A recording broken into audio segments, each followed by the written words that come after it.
Pri tejto príležitosti mi dovolte privítať medzi nami vzácnych hostí, poslanca Národnej rady Slovenskej republiky a podpredsedu Trenčianskeho samosprávneho kraja Michala Barteka.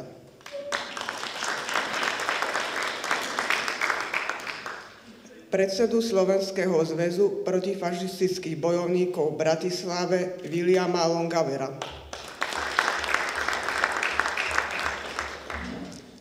Primátora mesta Nové Mesto nad Váhom Františka Mašlonku.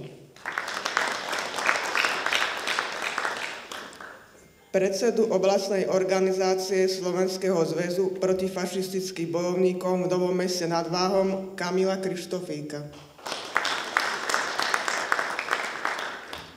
Vítam lektorov prednášok dnešného seminára z Múzea Slovenského národného povstania v Banskej Bystrici pána magistra Juraja Lepiša a člena predsedníctva oblastného výboru Slovenského zväzu protifašistických bojovníkov v Novom Meste nad Váhom inžiniera Jána Hargaša. Armádny generál Ludvík Svoboda povedal: nikdy nezabudnime, ako ľahko sme slobodu stratili a ako ťažko za cenu veľkých obetí sme ju vybojovali späť. Myslím si, že takéto semináre sú veľmi dobré pre nás, nie preto, aby sme spomínali kvôli tomu, že chceme jatriť rany, ktoré sa asi nikdy nezahoja, ale preto, aby sme poznali históriu, aby sme vedeli na tejto histórii sa poučiť. Tí predátori, dobyvatelia, tí boli vždy pripravení urobiť ľuďom nie dobre, ale to zlé a najhoršie. My stále prehodnocujeme, stále ideme do hĺbky poznania, že prečo sa dejú takéto nedobré medziľudské rôzne konflikty, s ktorými sa stretávame v spoločnosti. A ono to trvá až do posiaľ.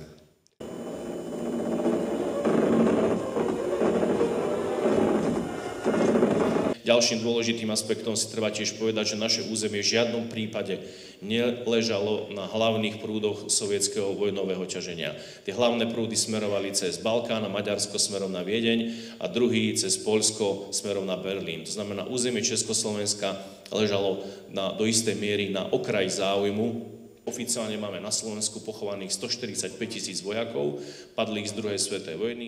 Tak v prvom rade som veľmi rád, že sme za Trenčiansky samosprávny kraj mohli tento seminár podporiť. Už viac ako 8 rokov sme radi, že v spolupráci so Slovenským zväzom protifašistických bojovníkov s miestnym oblastným výborom a s mestom Novým Mestom nad Váhom sa môže tento seminár uskutočňovať najmä pre študentov stredných škôl a koncových ročníkov, pre ktorých to dáva logiku aj z povahy veci práve blížiacich sa k maturitám, kto napríklad maturuje z dejepisu, ale je to samozrejme aj dôležitá súčasť výchovy mládeže a aj v súlade so školskými osnovami niečo, čo určite obohatí nejaké to ich študijné pôsobenie.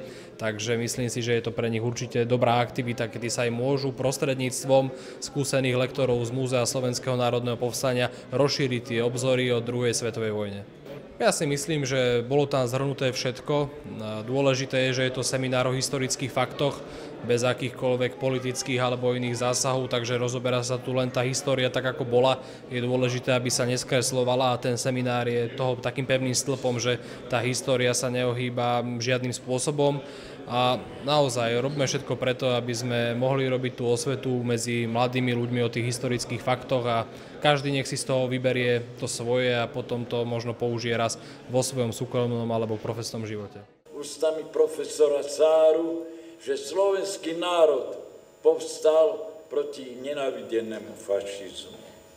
Ustupujúce nemecké vojska v Novom Meste nad Váhom 4. apríla vyhodili do vzduchu časť vojenských skladov, potom demolovali železničnú stanicu a železničné sklady. Zničili vodáreň, telefónne i elektrické vedenie, poškodili plynáreň, zakladali požiare.